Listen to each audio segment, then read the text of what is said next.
नमस्कार, संसद टीवी में आपका स्वागत है। आप देख रहे हैं संसद के दोनों सदनों में आज हुई कार्यवाही पर हमारा विशेष कार्यक्रम सदन दिन भर। आपके साथ मैं हूं अमृता चौरसिया। आइए सबसे पहले नजर डालते हैं संसद की सुर्खियों पर। संसद के दोनों सदनों में राष्ट्रपति के अभिभाषण के धन्यवाद प्रस्ताव पर चर्चा जारी। राज्यसभा में सदस्यों ने गैर जरूरी कानूनों को खत्म किए जाने की मांग की। विपक्षी सदस्यों ने बेरोजगारी, गरीबी उन्मूलन और आय असमानता पर उठाए सवाल। लोकसभा में धन्यवाद प्रस्ताव पर चर्चा में बीजेपी सांसदों ने की कोविड-19 टीकाकरण अभियान की तारीफ। विपक्षी दलों ने किसानों के मुद्दे पर सरकार पर साधा निशाना। लोकसभा में प्रश्नकाल के दौरान पानी की कमी, इथेनॉल सम्मिश्रण संयंत्रों सहित कई मुद्दों पर सदस्यों ने सरकार से पूछे सवाल। संबंधित मंत्रियों ने सदस्यों के प्रश्नों का दिया जवाब।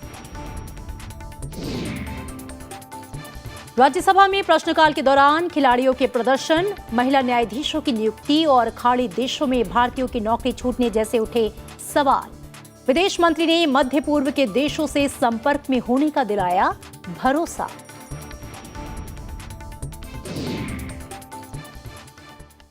और आइए सदन दिन भर की शुरुआत राज्यसभा में हुई आज की कार्यवाही से।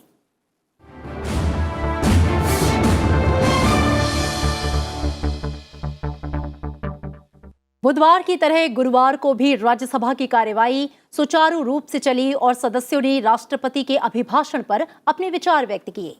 बीजेपी सांसद और अल्पसंख्यक कार्य मंत्री मुख्तार अब्बास नकवी ने पिछले 7 साल में प्रधानमंत्री नरेंद्र मोदी के नेतृत्व वाली सरकार की उपलब्धियां गिनाई और बताया कि इस दौर में पूर्व की सरकारों से अलग देश में 28 परिवर्तनकारी काम किए गए। इन परिवर्तनों में उन्होंने अनुच्छेद 370 और 3 तलाक की वापसी सहित सरकार के उन महत्वपूर्ण उपलब्धियों का भी जिक्र किया जो पिछली सरकार में नजरअंदाज किए गए। 18 सालों में कम से कम 28 ऐसे बदलाव हैं जो मुझे ध्यान में आ रहे हैं, और तो बहुत हैं जो और भी साथियों को ध्यान में होगा। जो 2014 के बाद जो सबसे बड़ा बदलाव इस देश ने महसूस किया, वो इस देश ने महसूस किया, इस लोकतंत्र में, इस दुनिया के सबसे बड़े जनतंत्र में प्रधानमंत्री पद के इंस्टीट्यूशन की गरिमा, क्रेडिबिलिटी और सम्मान बहाल होना। एक आप शेर को बहुत अच्छी तरह समझते हैं, लिहाज आंख का रिश्तों का डर नहीं होता। उपसभापति महोदय सुनेंगे, लिहाज आंख का रिश्तों का डर नहीं होता जब एक शख्स के हाथों में घर नहीं होता। राज्यसभा में राष्ट्रपति के अभिभाषण पर धन्यवाद प्रस्ताव पर चर्चा में बीजेडी के सस्मित पात्रा, तृणमूल कांग्रेस के जवाहर सरकार, डीएमके के आरएस भारती, एआईएडीएमके के थंबिदुरई, आरजेडी के एडी सिंह, एजेपी के वीरेंद्र वैश्य, आईयूएमएल के अब्दुल वहाब और बीजेपी के कामाख्या प्रसाद तासा सहित कई अन्य सदस्यों ने हिस्सा लिया। आपको सुनवाते हैं कांग्रेस के दिग्विजय सिंह, जेडीयू के रामनाथ ठाकुर और असम के स्वतंत्र सांसद अजित भुइयां ने सदन में अपनी बात में क्या कुछ कहा। डायरेक्ट टैक्सेशन वो है जो कि टैक्स देने वाला है, दे सकने के लिए सक्षम है, उससे आप डायरेक्ट टैक्स लेते हैं, और इनडायरेक्ट टैक्स आप आम जनता से लेते हैं। मैं आपके सामने प्रस्तुत करना चाहता हूं कि 2014-15 में जितना टैक्स कलेक्शन था उसका 55.39% डायरेक्ट टैक्स हुआ करता था।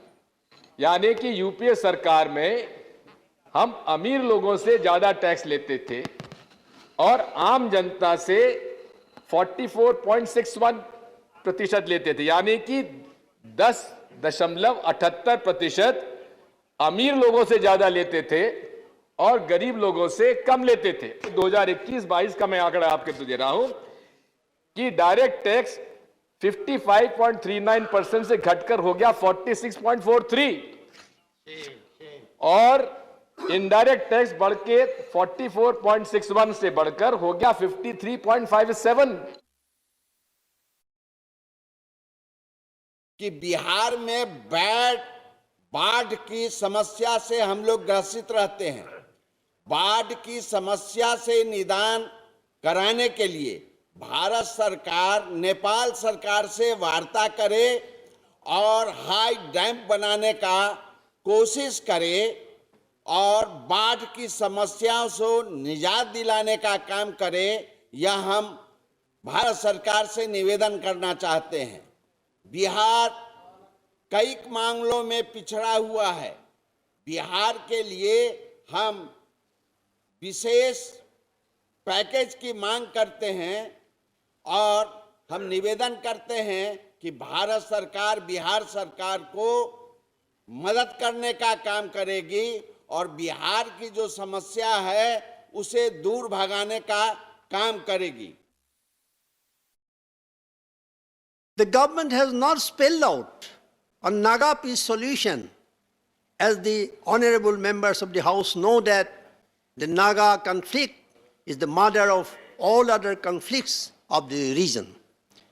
The framework agreement was signed in August 2015 in the presence of the Prime Minister of India, and Prime Minister had subsequently claimed that the long-pending Naga conflict would be resolved in no time. More than 6 years had gone, but what is the latest update of the Naga conflict is still a mystery. I am of the strong view that unless the Naga conflict gets resolved, the peace process in the region will be just IWAS, and a piecemeal approach will continue to disturb the region. प्रश्नकाल के दौरान आज राज्यसभा में विदेश कानून, पर्यावरण, खेल एवं युवा मामले और पर्यटन जैसे अहम मंत्रालयों से जुड़े सवाल पूछे गए। न्यायाधीशों की नियुक्ति से जुड़े बीजेडी सांसद प्रसन्ना आचार्य के एक सवाल का जवाब देते हुए कानून और न्याय मंत्री किरेन रिजिजू ने न्यायाधीशों की नियुक्ति में महिलाओं और सामाजिक रूप से पिछड़े समुदाय के लोगों को प्राथमिकता देने की बात कही।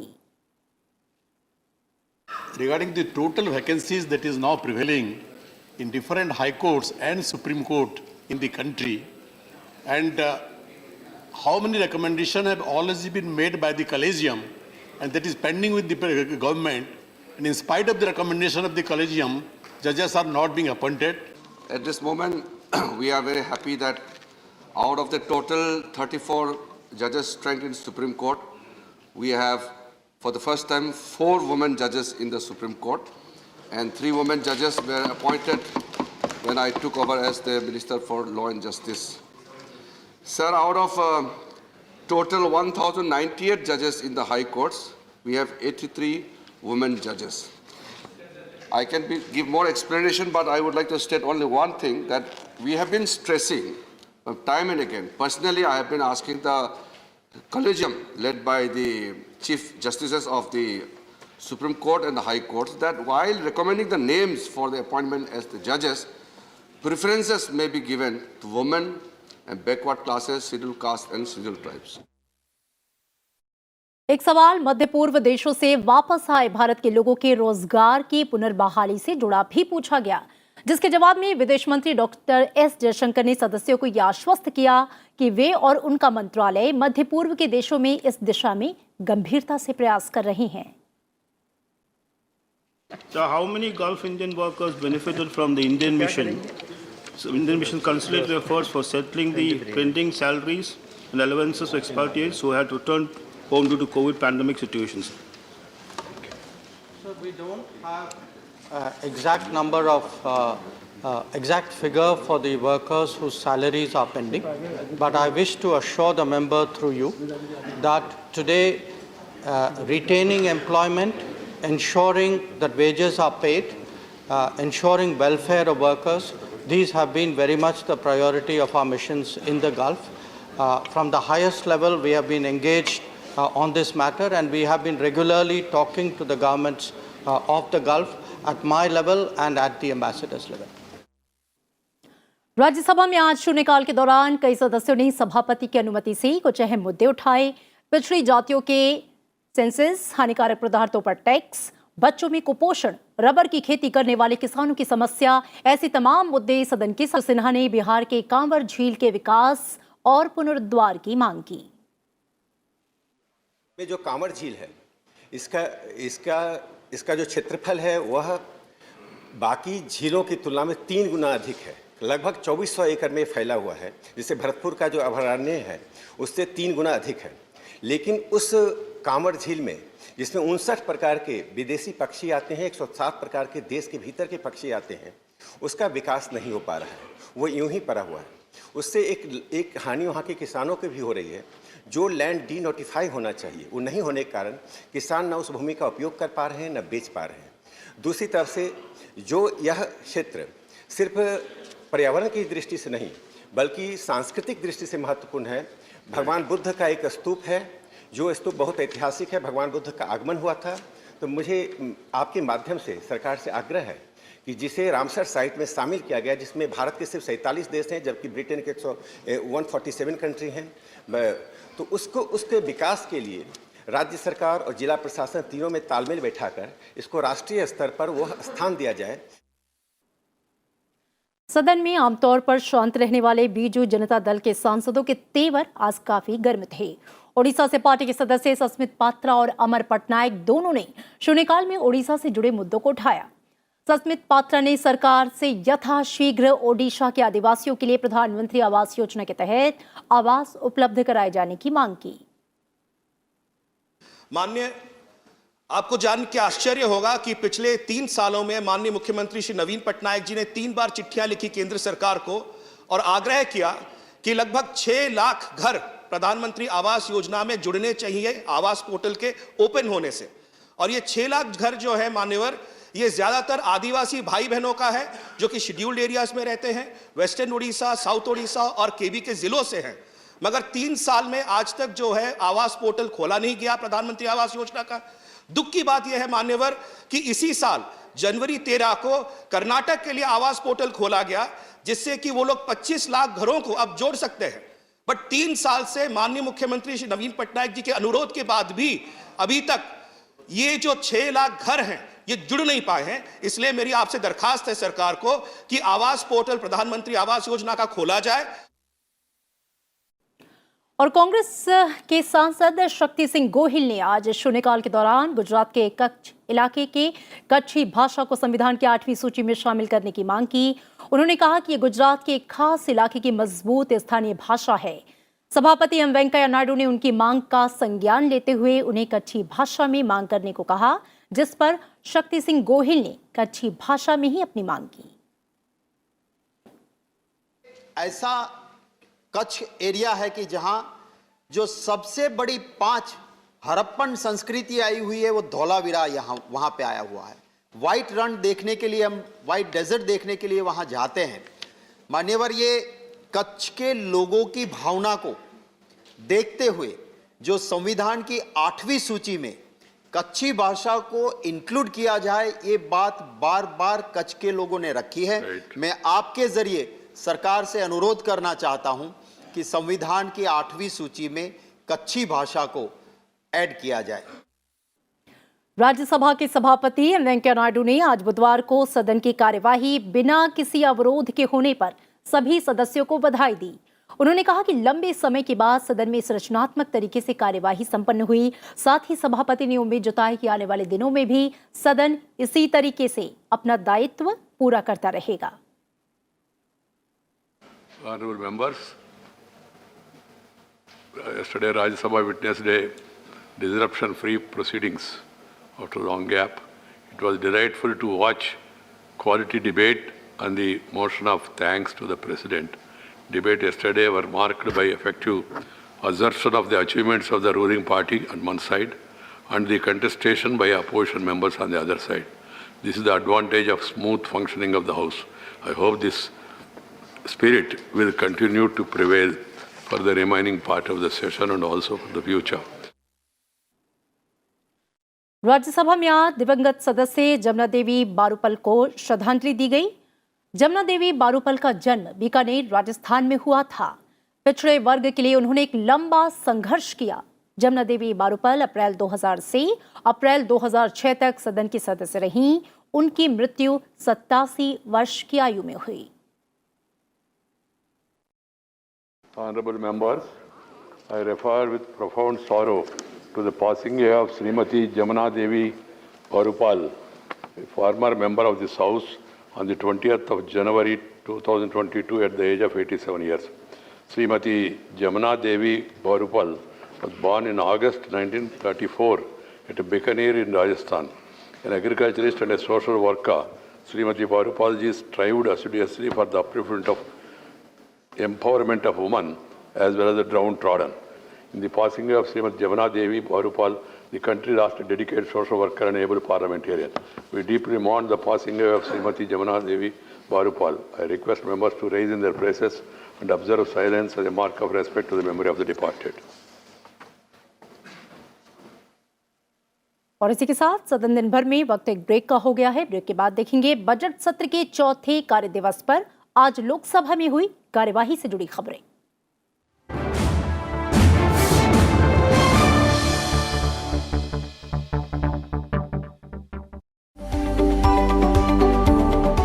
We all know the importance of good health, but often we don't know how to achieve it.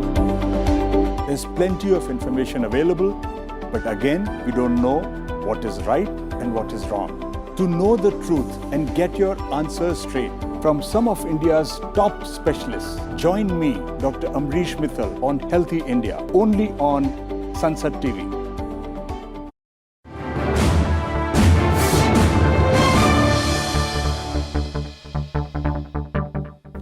Break के बाद स्वागत है आपका एक बार फिर से और आइए अब एक नजर डाल लेते हैं लोकसभा में आज हुई कार्यवाही पर।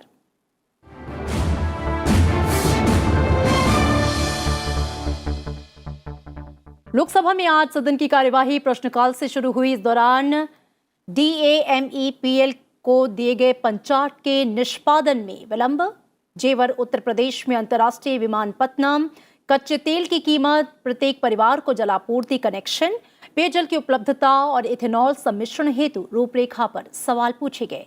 इस दौरान DMK सांसद दयानिधि मारन ने सरकार से ये पूछा कि आज अंतर्राष्ट्रीय बाजार में कच्चे तेल के भाव बढ़ रहे हैं, ऐसे में सरकार क्यों नहीं तेल के दाम बढ़ा रही है? क्या ऐसा 5 राज्यों में विधानसभा चुनाव के कारण हो रहा है? जवाब में पेट्रोलियम मंत्री हरदीप पुरी ने कहा कि पिछले 7 सालों में तेल के दाम सिर्फ 30% बढ़े हैं। The minister has been speaking about percentages when it suits him, about value of money when it suits him. But I would like to ask, when you decontrol the prices, and you said you had reduced 10 rupees, I would like to ask the minister very clearly, when the prices are increased now in the international market, how come you are not increased the prices of the petrol? Is it because of the current elections in 5 states, especially Uttar Pradesh? You don't want to increase the prices, even though earlier when you increased the prices, you were so in a hurry. You were in a hurry. Every time there's an election, you want to pull back. But is it an actual decontrol or is it your or remote control? Oil marketing companies are by definition marketing companies. Sometimes when the price is low and they collect extra cushion, they can utilize it at an We don't tell the oil marketing companies whether to raise prices or lower them.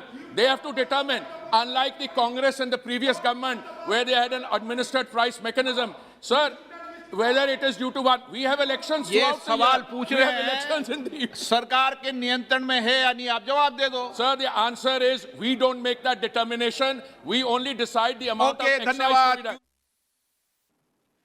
Lok Sabha में आज भी राष्ट्रपति के अभिभाषण पर चर्चा जारी रही। आज की चर्चा की शुरुआत बिहार में जनता दल यूनाइटेड के सांसद राजीव सिंह रंजन ने की। उन्होंने कहा कि प्रधानमंत्री नरेंद्र मोदी के नेतृत्व में देश बेहतर दिशा में आगे बढ़ रहा है।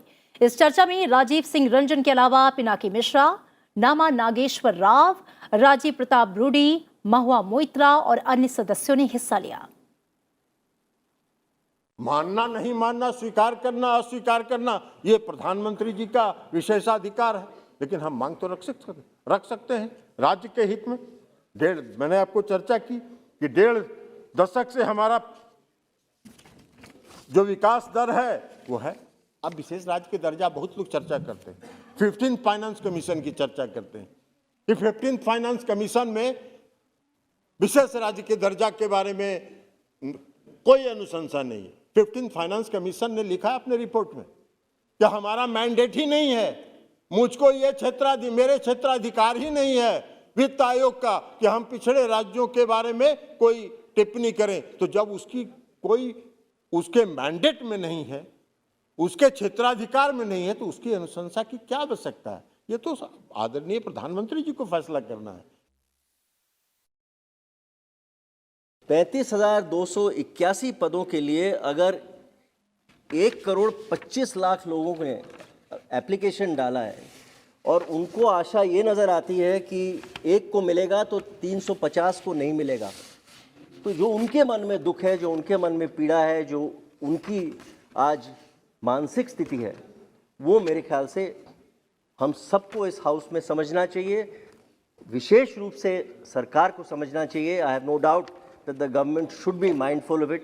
Government should not repeatedly, in repeated budget statements as well as outside, make these promises, and I can only call them vainglorious promises that there will be lakhs of employment created. This kind of terminology to be so loosely used, that we will give 60 lakh jobs, we will give 70 lakh jobs, we will double farmers' incomes. I remember in 2017 it was said we will double farmers' incomes by 2022.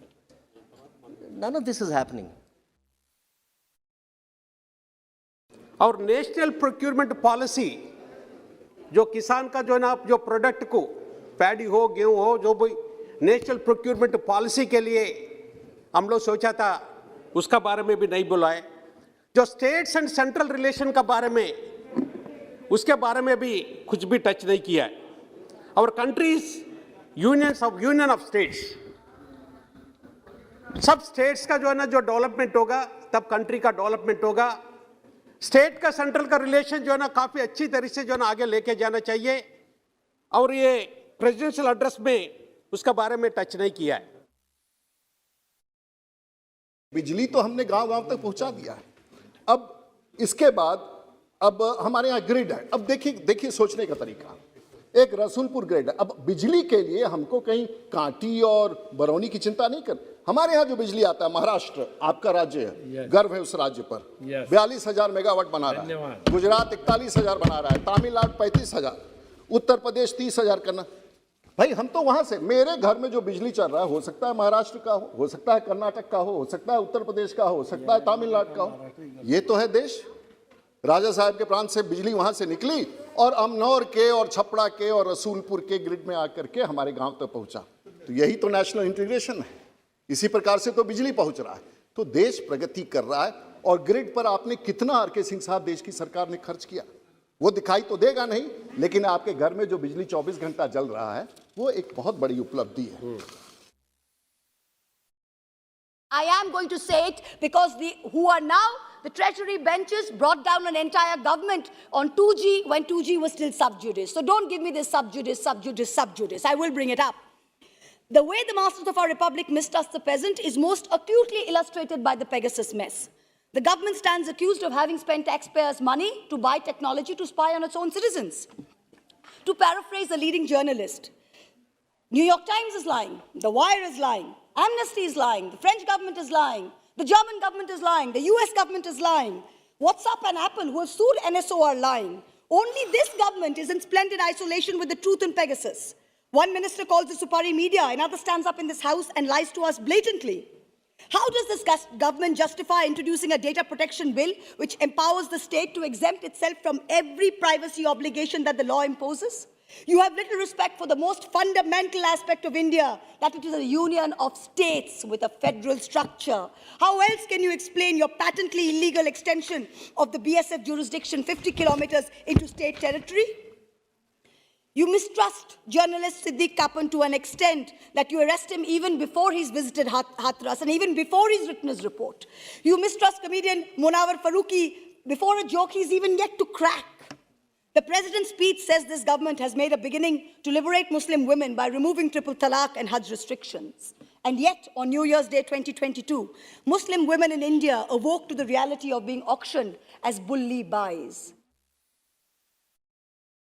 एक शेर याद आता है, अपनी खूबियों को बयां करते तो शायद मैं गौर करता, अपनी खूबियों को बयां करते तो शायद मैं गौर करता, मेरी खामियों को गिनाकर तो बहुत लोग मशहूर हुए हैं। आज कांग्रेस हो या कोई और अन्य विपक्षी दल के वक्ता सिर्फ राष्ट्रपति जी का अभिभाषण की निंदा करने में अपना पूरा जोर लगा रहे हैं, लेकिन राष्ट्रपति जी के अभिभाषण में इस सरकार की हर एक उपलब्धि को तथ्यों और आंकड़ों के साथ प्रस्तुत किया गया है। इस सरकार ने विभिन्न योजनाओं के द्वारा जनता को लाभ पहुंचाया है, जैसे जनधन योजना, जिससे कि करोड़ों नए बैंक अकाउंट खोले गए, जिससे आर्थिक समग्रता को बढ़ावा दिया। आयुष्मान भारत योजना, जिससे स्वास्थ्य के क्षेत्र में लाभकारी योजना है, जिससे गरीब परिवारों के इलाज में आर्थिक सहायता मिली। There is no meaning in concealing the fact and pretending ourselves that everything is okay. This report will give you shocking figures. How far is the deprivation level, national and the state level? So, as far as poverty is concerned, madam, this country is going from bad to worse. Most of the poverty eradication programs are remaining in dead letters. There is no emphasis on Manrega. Allotment of PMAY has not been increased. और इसी के साथ सदन दिन भर में आज इतना ही है। फिलहाल मुझे दीजिए इजाजत और देखते रहिए संसद टीवी। नमस्कार।